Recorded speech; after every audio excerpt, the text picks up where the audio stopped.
Now, on to our featured speaker, who's Ben Wachendorf with his insights into the Chernobyl disaster. The topic is the long-term implications on the environment and geopolitics of Chernobyl. Everyone will remember Ben. He was one of our favorite guest speakers from last summer. Now, Ben is an SMA Executive Advisor for a long time.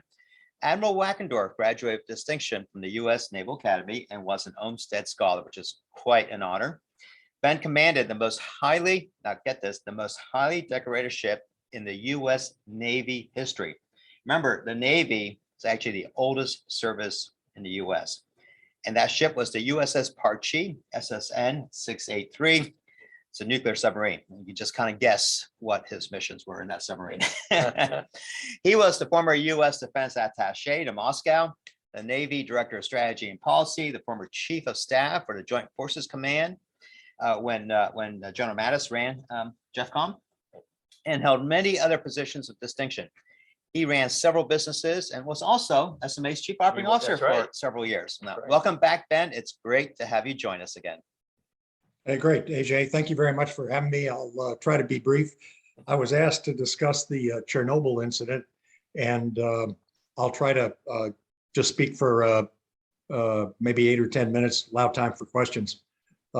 It's appropriate, I guess, on Earth Day, sadly, to have to discuss this because this week will be the 36th anniversary of one of the 2 worst nuclear reactor accidents as measured by United Nations Nuclear Safety Watchdog Agency that ever happened, the other being Fukushima in Japan.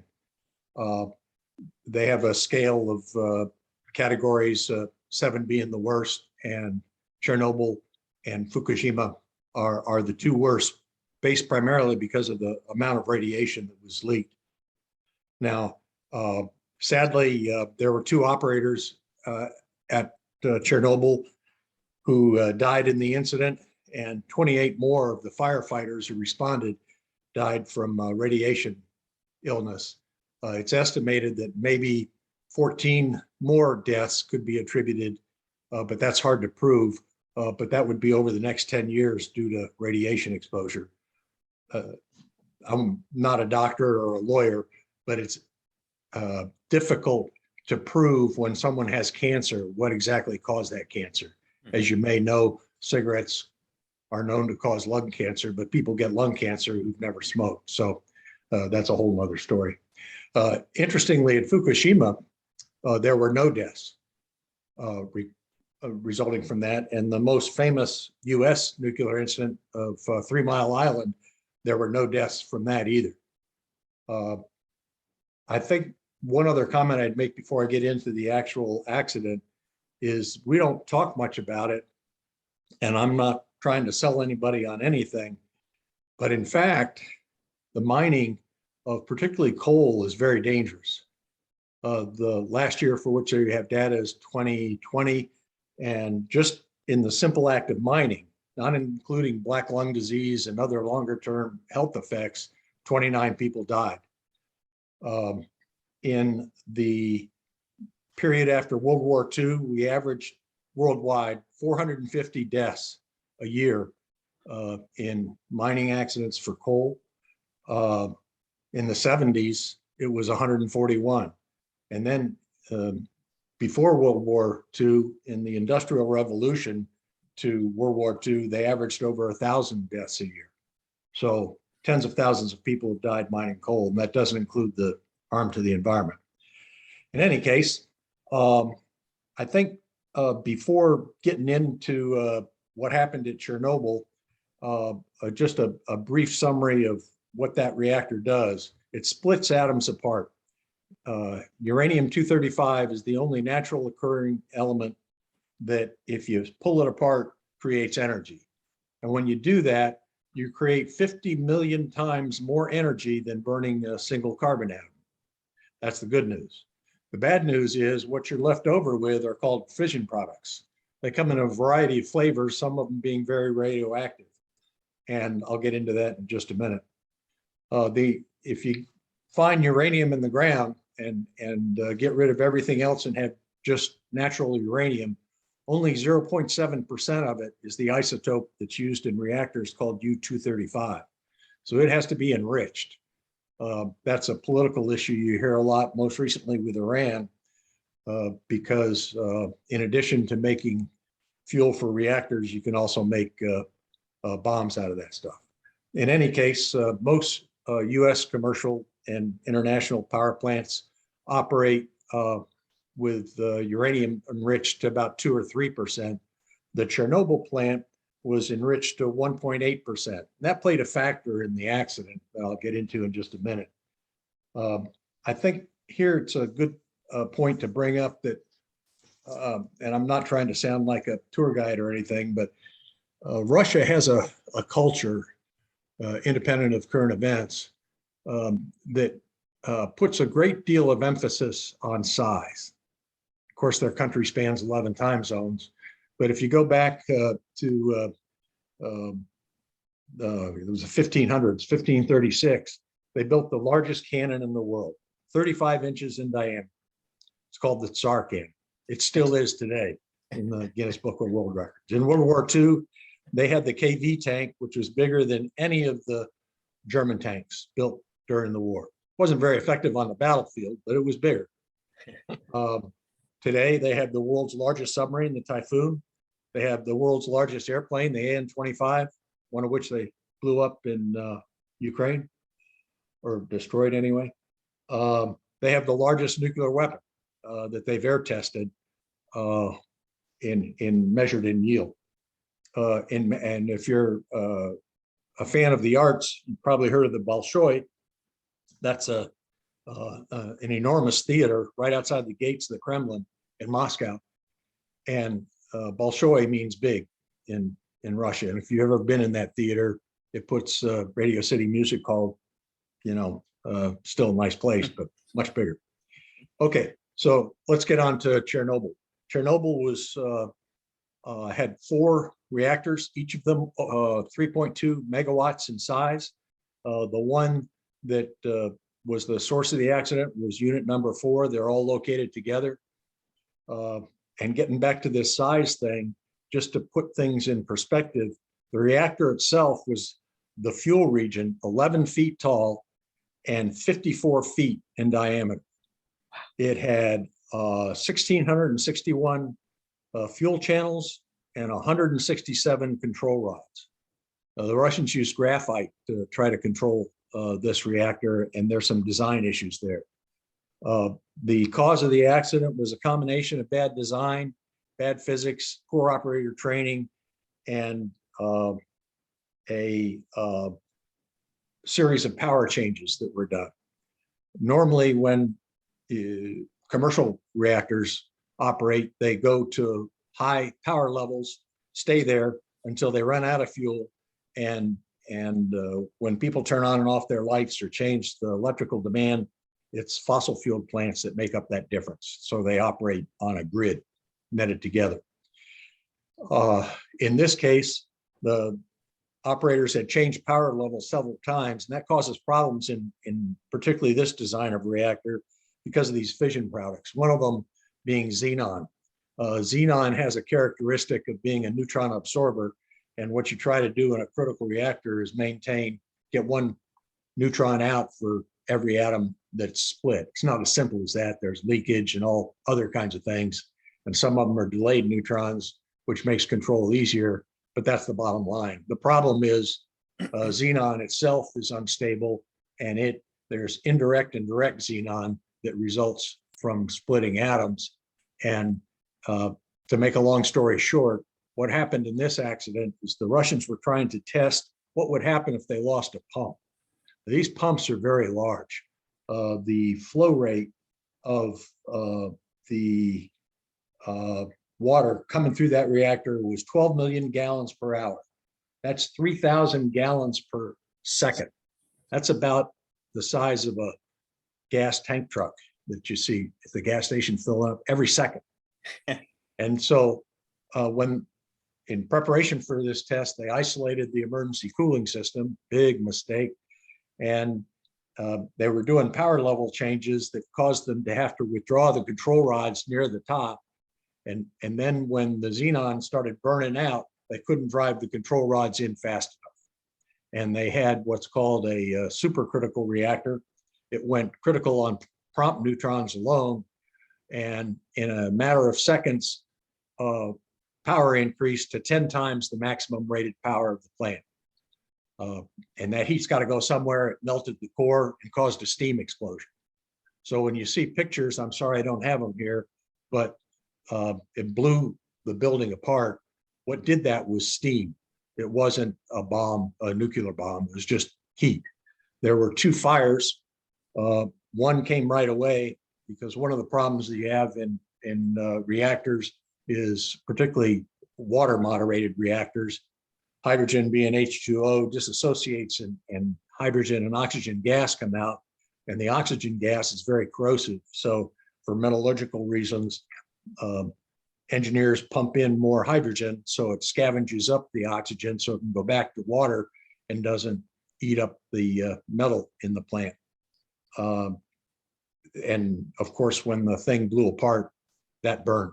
And then there was a hydrogen storage tank which burned again.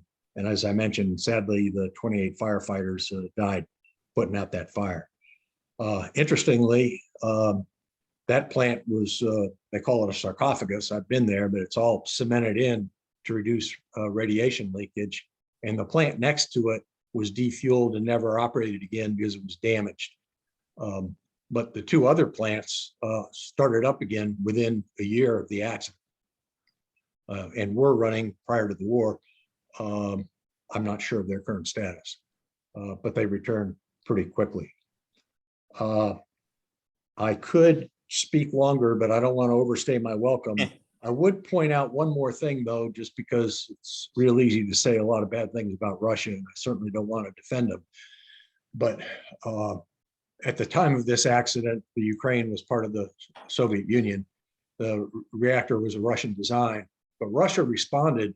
They have a department like our Department of Defense called EMERCOM. It's an emergency services department. It's a whole branch of their government, and they're very good at it. When we had the Katrina disaster in New Orleans in 2005, I was the defense attaché in Moscow. And in fact, a Russian aircraft fully loaded with supplies that were needed in New Orleans was the first to offer to respond. For political reasons, we wanted the English to do that, so we held them up. The US government did, but they were ready. And they responded to this casualty very quickly, but to put the fire out, a lot of radiation was absorbed. That's probably enough for me to say, but I'd be glad to answer any questions anybody has. Great. Thank you so much, Ben. Fascinating talk as always. A few folks actually sent some questions in advance. And so let me start with this one. I think recently it was in the news, maybe a few weeks ago, the Russians had taken control over Chernobyl. Do you have any comments on that? Yeah, they don't now, but they did earlier. There's been a lot of discussion of everybody's sensitive to reactor safety, and I'm not trying to say we shouldn't be, and I was not trying to spin anything by the coal mining statistics, but it is a fatal business. And my comment there is that a lot of the discussion related to your question is, what about reactor safety in combat zones? Yeah. As I understand it, there was no significant damage to any of the reactor complexes, either the melted core facility in Unit 4, the shutdown unit in 3, which had been defueled, or the at least formerly operating units 1 and 2. Having said that, because that area is heavily contaminated, the Russian troops did go through it and spend time there. The levels of radiation they got is pretty low. Okay. I'm sure that with all the incredible technology that we have in the US in terms of overhead surveillance, that we probably had kept a pretty good eye, so to speak, on what was happening there. Now, you were, I think, the defense attaché in Moscow just after Chernobyl. There's a question about, kind of, if you can offer some commentary. I think there was a very popular HBO series about kind of post-Chernobyl, the internal Russian investigation of the engineers and the trial that they had held. Do you have any comments, kind of something you'd like to share from that period of time? Trials and justice in Russia are not what we're used to in our country. Probably never will be. certainly under this administration or their administration. The comment I would make is that the physics of what happened are very well understood. There's no mystery. There was a lot of name calling, finger pointing about the U.S. accident at 3 Mile Island in Pennsylvania. Admiral Rickover actually was asked by Congress to do an independent evaluation. That report's out there. Right. But as far as the Chernobyl series, I think, I'm not trying to dismiss the media, but there's a bit of a Hollywood in there. And the physics were very well understood. And no question about cause. Yeah. You know, I actually grew up just several miles away from 3 Mile Island. I was away at college, driving home for a weekend when the accident there occurred. It was, I think, a scary time for everybody. Absolutely. For sure. And I know that there have been other accidents, but this, I think, was particularly a scary moment. And so kind of interesting. And I think it's, nice to see that there's, I think, a bit of a resurgence in the U.S. over interest over nuclear energy again, as one of the forms of kind of clean energy. And I think we have a number of projects actually ongoing related to that. Want to talk? Want to talk a little bit, Ben, about kind of where you see the future of nuclear energy here, particularly in the U.S. Sure. Again, I'm not trying to sell anybody anything, and I find it very interesting. We already mentioned in today's town hall the prevalence of Tesla automobiles and things like that. That electricity's got to come from someplace, though. And the demand for energy of some kind worldwide is going up, particularly when we look globally and undeveloped nations become developed and start using more energy. A short side note on energy. And again, I'm a military guy and the Navy flag rep to the Nuclear Weapons Council. But in the year 1947, which was before even my time, but not by much, the Tennessee Valley Authority had been built as a series of hydroelectric dams. And in fact, the Tennessee Valley Authority produced 37% of all the electricity made in the entire United States. And all of it went to the gaseous diffusion uranium enrichment plants to make bombs at Oak Ridge. Now, that was before air conditioning and computers and Teslas. But that, when you think about New York and Los Angeles, that's a lot of electricity. Anyway, so as we move forward on Earth Day, it's appropriate to talk about green energy. The good news about nuclear energy is it doesn't have the detrimental effects of fossil fuels. And then there's the mining issues. But the elephant in the room there is, how do you get rid of the waste? Because it lasts for many, many, many years. A lot of plans for that. I think it's a manageable problem, but it's also a political problem. And until the political problem can be solved, there's going to be limits. I would point out, just in short summary, that the price of uranium has gone up by over 100% in the last 12 months. So has just about everything else, hasn't it? Yeah, no kidding. Well, I don't know. Maybe not, except for gas. not that much. Yeah, especially in California. I hear you. Right. Just time for one more question. Sure. Ukraine has become post-Chernobyl kind of the breadbasket of Europe. A lot of produce, vegetables, cereals are grown in Ukraine and basically, for the European market. And I suppose after Chernobyl, that must have not been the case. And so it's kind of nice to have seen that over decades after Chernobyl that's occurred. Any commentary in terms of, if you want to offer any commentary in terms of what's happening in Ukraine and kind of what might be the long-term implications in Europe? Yeah, I mean, Ukraine is a major food producer for the world. And sadly, the poorest people are the first to suffer when a tragedy like this happens. You read about it in Sudan and elsewhere. And my understanding is, no matter, even if there was peace tomorrow, which is hardly likely, there's going to be about a lost year of crops and everything else. And that's a challenge for the world. So that's just one of the many tragedies associated there. I looked up the total area that was impacted by Chernobyl is 1,000 square miles for Wow. agricultural production. But the Wow. radiation when airborne, particularly because of the fire, Yeah. was measured as high as Finland, mostly in Belarus though. But Ukraine is the size of Texas. Mhm. So there's a lot more places to grow things, and the climate's very good there. All right. Well, hey, thank you so much, Ben. It's always great to have you on. Really Absolutely. appreciate your perspectives and commentary.